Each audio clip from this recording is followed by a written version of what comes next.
Bueno, pues venga, vamos con una clase de inmunología, vamos a empezar el tema del último bloque que vamos a dar. Lo que voy a hacer con estas clases es intentar poner un poco al día con lo que han dado vuestros compañeros del otro turno. Vamos a empezar pues poniendo un poquito de musiquita de fondo a ver qué tal os parece. A ver, ahora, yo creo que se escucha. Bueno, pues vamos a ello. Para empezar el tema de inmunología, lo que vamos a saber o vamos a ver es qué es la infección. Empezamos con el concepto de infección. Tenemos que tener en cuenta que nuestro organismo, como somos seres pluricelulares, ha desarrollado un entorno interno en el que pueden desarrollarse distintos microorganismos, como puede ser bacterias, algunos protozoos, incluso microorganismos que son de tipo acelular, como los virus. Al final, ese ecosistema interno que tenemos permite pues, el desarrollo de ciertos patógenos barra parásitos. También hay que tener en cuenta que nosotros, como somos seres pluricelulares, como hemos dicho anteriormente, tenemos ciertas estructuras especializadas que serían el sistema respiratorio, el digestivo, etcétera, y el sistema inmune, que es el del que vamos a hablar ahora, que nos defiende contra todos esos agentes que pueden ser dañinos para nosotros como ser vivo pluricelular evolucionado. Vale, vamos a empezar con el concepto de infección. Vale, el concepto de infección. Yo he hecho aquí una esquemilla que creo que sale en pantalla, me parece que sí. Aquí lo tenéis, donde voy marcando algunos de los elementos principales que tenéis que seguir en la explicación. Una infección sería la invasión de un microorganismo patógeno que es capaz de causar daño al hospedador. ¿Cómo causa daño? De varias maneras. Una, por ejemplo, es con un crecimiento descontrolado, que lo tenemos aquí, o puede también generar una serie de sustancias que sean tóxicas para el organismo, como puede ser una toxina. Si ese crecimiento descontrolado, esas toxinas hacen un efecto demasiado dañino en el hospedador, puede hacer que éste muera. Vale, teniendo esto en cuenta, ahora queremos saber dónde puedo encontrar yo esos agentes patógenos, esos microorganismos que son patógenos. Puedo encontrarlos en el medio externo, en agua, en la tierra, en alimentos, etcétera, pero también lo puedo encontrar en el interior de otros organismos que estén infectados por estos patógenos. Teniendo esto en cuenta, vamos a definir a partir de lo que sería el término infección, que es esa invasión de microorganismos patógenos, vamos a definir lo que es una enfermedad infecciosa, que lo tenéis justo aquí. Vale, la enfermedad infecciosa sería la entrada de ese microorganismo patógeno que hemos comentado anteriormente en un organismo, en nuestro organismo en este caso. Al entrar, como hemos dicho antes, ¿qué va a pasar? Que se va a reproducir y va a producir daño dentro del organismo que lo hospeda.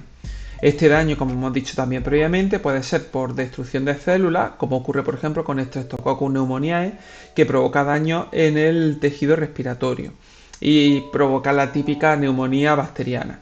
Por otro lado tenemos el tema de producir toxinas. Hay bacterias y hay microorganismos que producen unas sustancias tóxicas para nuestro organismo que son las que producen realmente el daño. Por ejemplo, la bacteria del tétano no es que produzca, no tiene un crecimiento desmesurado, sino que tiene un crecimiento más bien bajo, pero en la zona de la herida empiezan a fabricar ciertas toxinas, que en este caso es la toxina del tétano, que produce parálisis muscular y en algunos casos puede producir hasta la muerte. Por lo tanto, es la toxina la que nos hace más daño.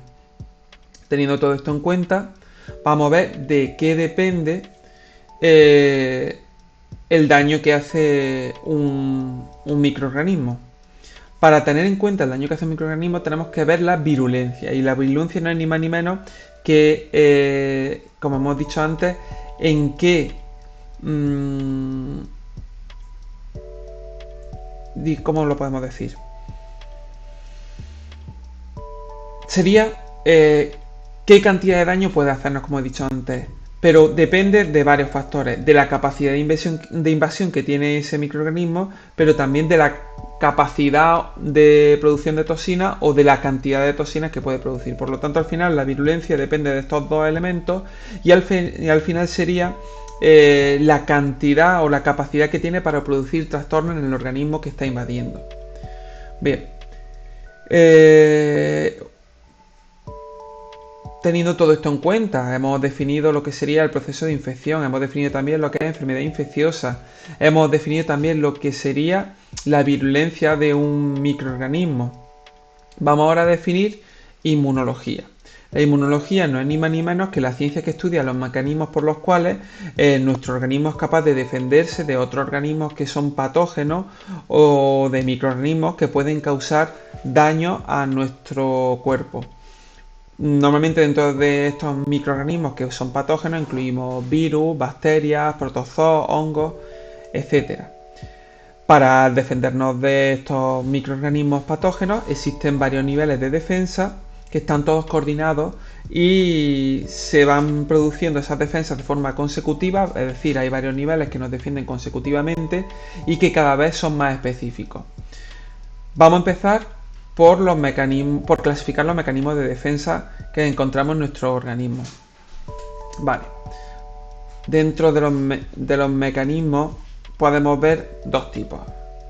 Los mecanismos inespecíficos, de los que hablaré luego más adelante, y después los mecanismos específicos.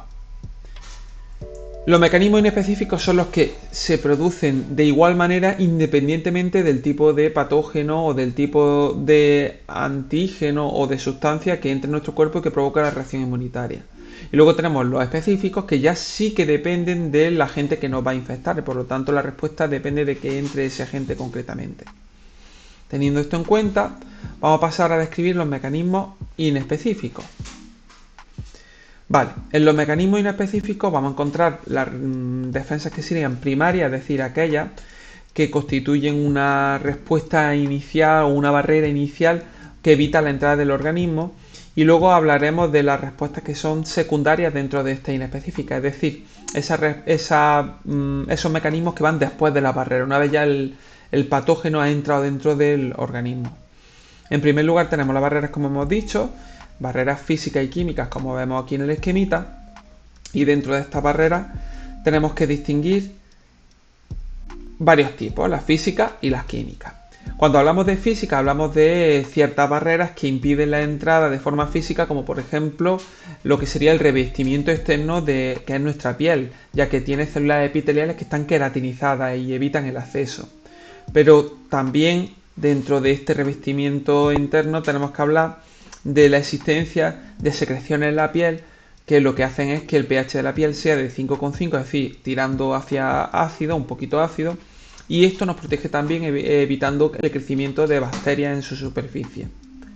Vale, al igual que la piel, que digamos esa barrera inicial para que entren microorganismos, tenemos que tener en cuenta que todos nuestros orificios y todos nuestros conductos o tractos expuestos al exterior necesitan también una barrera. Dentro de esta barrera nos encontramos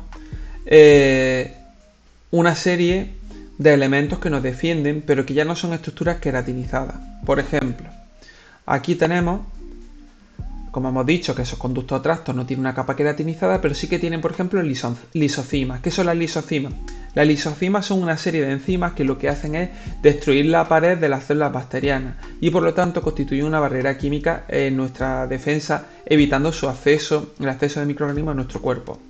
Claro, esas lisozimas las encuentro, como hemos dicho, en todos los conductos o tractos, pero también lo puedo encontrar en otras estructuras o en otras secreciones, como puede ser las lágrimas.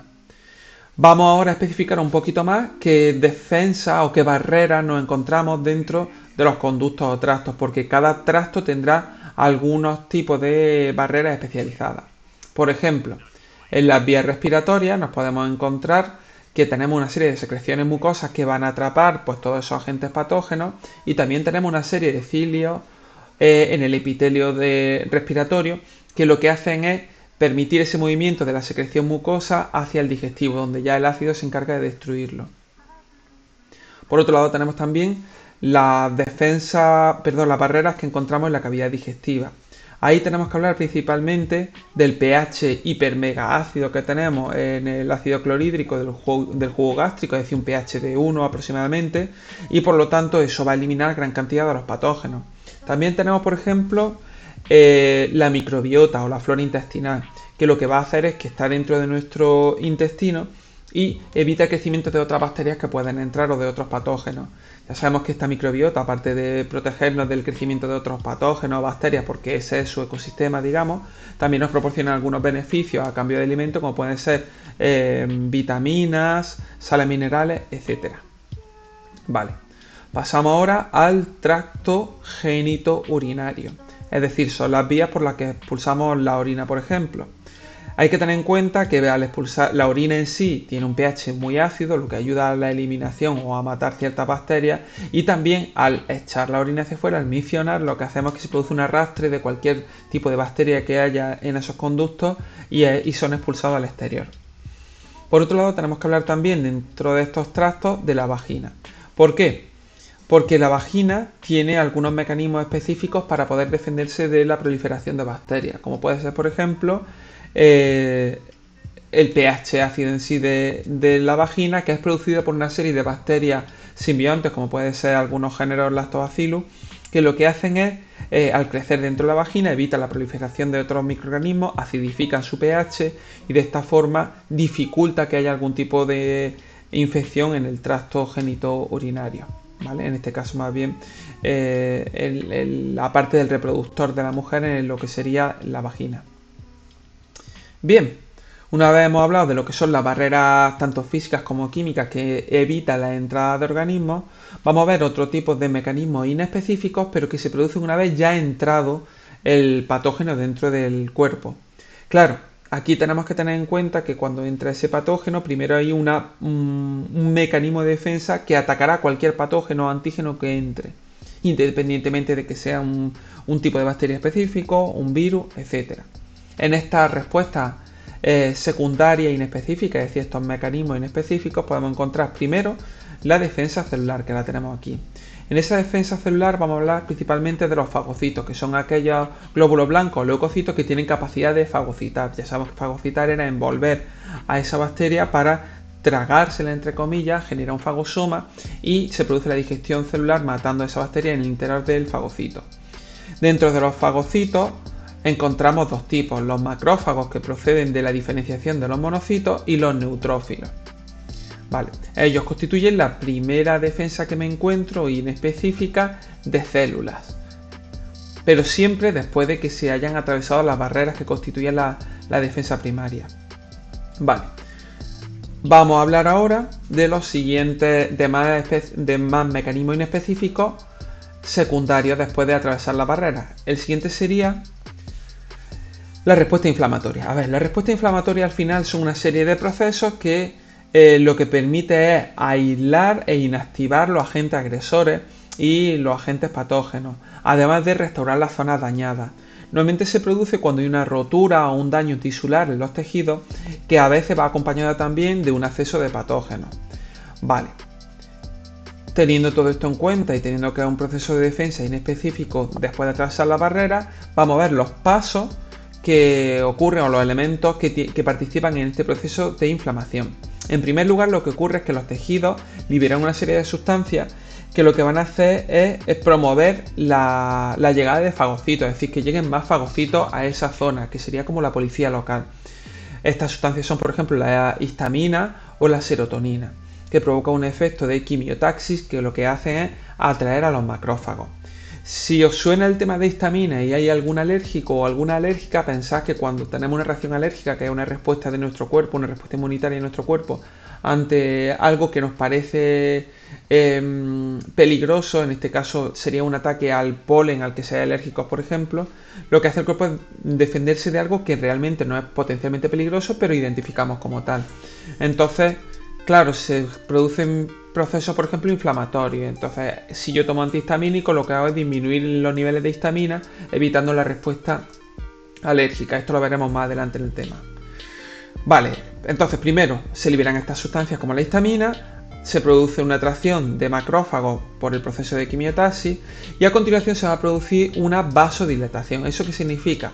Se van a dilatar los vasos para aumentar su diámetro y aumenta también la permeabilidad de las paredes de los vasos. Esto permite la salida de monocitos del interior del vaso sanguíneo hacia el tejido donde se está produciendo el proceso de infección o de inflamación. Estos leucocitos estos monocitos que luego se transforman en macrófagos, al salir al tejido, digamos que podemos denominar el proceso de salida del vaso sanguíneo como diapédesis. Vale. Una vez hemos llamado a los macrófagos, han salido del vaso sanguíneo por un proceso de diapédesis, vamos a ver los síntomas de inflamación producidos por esta vasodilatación y permeabilidad de los vasos. En primer lugar, se va a producir una inflamación en sí, que es un edema. ¿Por qué? Porque sale el plasma sanguíneo, sale líquido de los vasos sanguíneos, el plasma, la parte líquida de la sangre, sale del capilar a los intersticios, que es donde se está produciendo este proceso inflamatorio, esta posible agresión. Además, también se va a producir, como tenemos aquí, un enrojecimiento o eritema. ¿Por qué? Porque se vuelve más roja la zona porque hay un mayor riego sanguíneo. Esto hace también que se produzca un aumento de la temperatura y también se produce dolor. El aumento de la temperatura es porque nuestro cuerpo considera, y es cierto, que si aumenta la temperatura atonta a ciertas bacterias y a ciertos organismos patógenos que pueden entrar, y a esa temperatura un poquito más alta nuestras células, nuestros leucocitos en general luchan mejor. Pero claro, el problema está cuando a veces se produce un proceso de fiebre durante mucho tiempo, porque si esta fiebre se mantiene durante mucho tiempo, se llegan a dañar nuestras propias estructuras. Vale.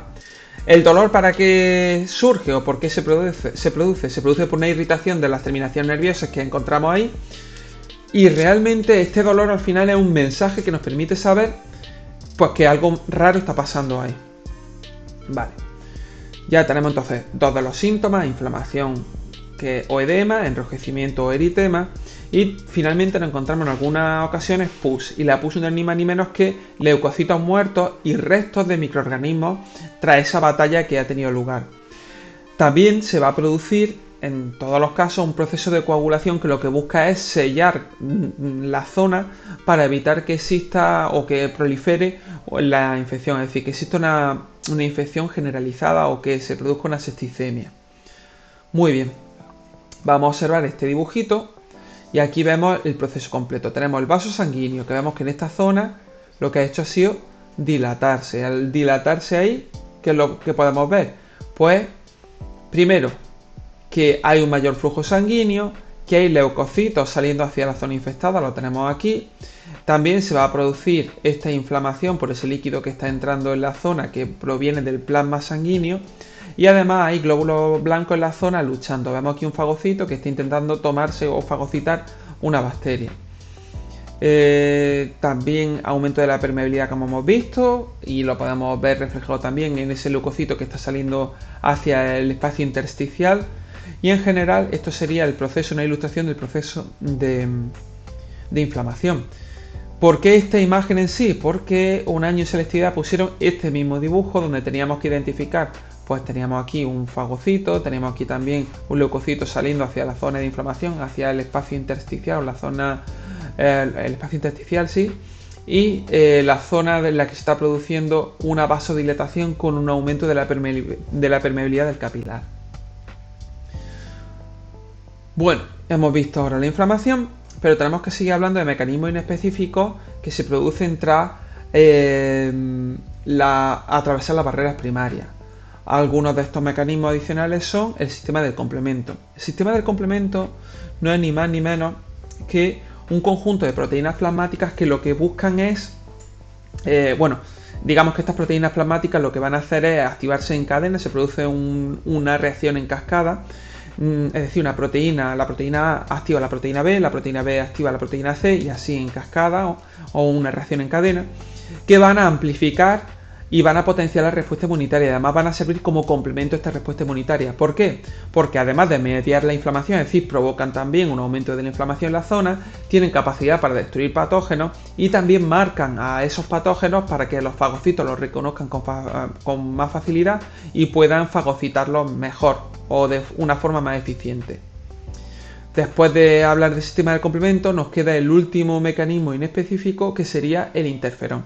El interferón es bastante interesante. Lo que pasa con el interferón es que lo van a producir las propias células cuando están infectadas por algún tipo de patógeno, normalmente intracelular, como puede ser algún tipo de protozoo, algún virus, y También es producido por aquellas células que son cancerígenas. Entonces es como una señal que manda la célula cuando se encuentra en peligro, cuando está infectada o cuando su funcionamiento es anómalo, y avisa a las células de alrededor, que son capaces de fabricar, por ejemplo, enzimas antivíricas que evitan que puedan ser infectadas por el virus que haya en la zona. Además también va a producir la activación de ciertas células del sistema inmune que van a atacar a las células que están infectadas o a las células cancerígenas para evitar su proliferación o la infección en la zona. Bueno, pues con el interferón hemos terminado lo que serían esos mecanismos inespecíficos secundarios, es decir, que ocurren justo después de atravesar las barreras primarias. Vámonos ahora a los mecanismos específicos, pero para esto ya lo que vamos a hacer es vamos a tener que entrar en unos tipos celulares más específicos, vamos a ver los órganos del sistema inmune y vamos a definir lo que es respuesta inmune en general. Esto será en la próxima clase. Así que nos vemos en un rato. Adiós.